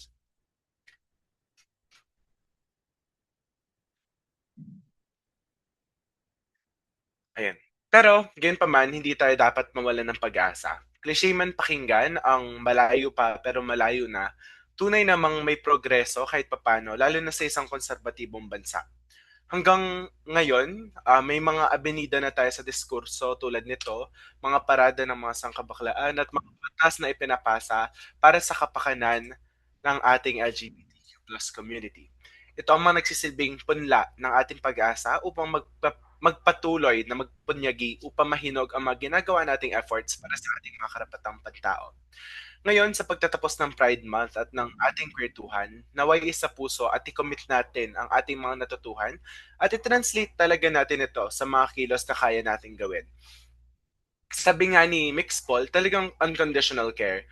Sa kung anong nakuha ko kanina, unconditional care is not just all rainbows and flowers. It can translate into staying persistent in persuading or educating the people that matter to us most, influencing the systems that influence our own experiences as people. Doon, yung parang relentless na pagtsatsaga at pag-unawa sa isa't isa, katulad na lamang ng gusto nating makamit. Ayun, parang hindi naman necessarily na ang unconditional care is that all rainbows and sunshine siya. Sometimes it also means confronting. Sometimes it means making our own spaces. Sometimes it means recognizing that we already have our own spaces and that we just have to realize what we do have. So, ayun. Yun yung gusto ko sana na ma-take away nyo, especially at the end of Pride Month and Kwentuhan. Ayun, naway maalala natin na ang protesta ng Pride ay hindi lamang nagtatapos sa Hunyo, kundi sa pang-araw-araw na pamumuhay natin bilang isang mamamayan ng ating bansa, bilang isang parte ng ating komunidad, bilang parte ng mga organisasyon na kinabibilangan natin. Kaya ayun, muli isang mapagpalayang araw sa ating lahat at maraming salamat sa pagdalo, maraming salamat sa pag-stay until sa dulo. Yun lang po, maraming salamat at isang happy Pride Month po ulit sa ating Thank lahat. you so much sa ating project head and vice president for advocacy of the Playhouse Project, Mr. Bruel Ocampo, for that closing message. And just like that, we've come to the end of Kwentuhan 2026. Sana may mga natutunan tayo ngayong hapon na ito sa 2 oras na pagsasama natin. Ano po? And may mga realizations, of course, and sana na-inspire kayo to continue promoting understanding, acceptance, and inclusivity sa ating kanya-kanyang communities. Before you So- leave, we have one last favor to ask. So please take a minute to answer our evaluation form. So yung evaluation form na po natin na ito ang magbibigay sa atin ng e-certificate kasi nga kakailanganin po namin yung mga names nyo and stuff. So your feedback means a lot to us and will help us improve future Kwentuhan sessions and create even more meaningful programs for everyone. Ayan. So we hope you learned something valuable and meaningful from today's session. Let us always remember that Pride is a protest. Claim your space and be loud with your love. Once again, I am Felicity Ravelo, your local QC girl fine, together with Maria Love Antoinette Zumbis, your Bicolana girly. this has been Kwentuhan 2026. Again, thank you so much for spending your afternoon with us. Bye po. Thank you. Bye. Thank you, everyone. Thank you Thank you so po. much, Mama Paul. Thank Good you so night much to our po. Thank you po. partners. Sala is mata. Baliw. Thank you. Naging Thank you po.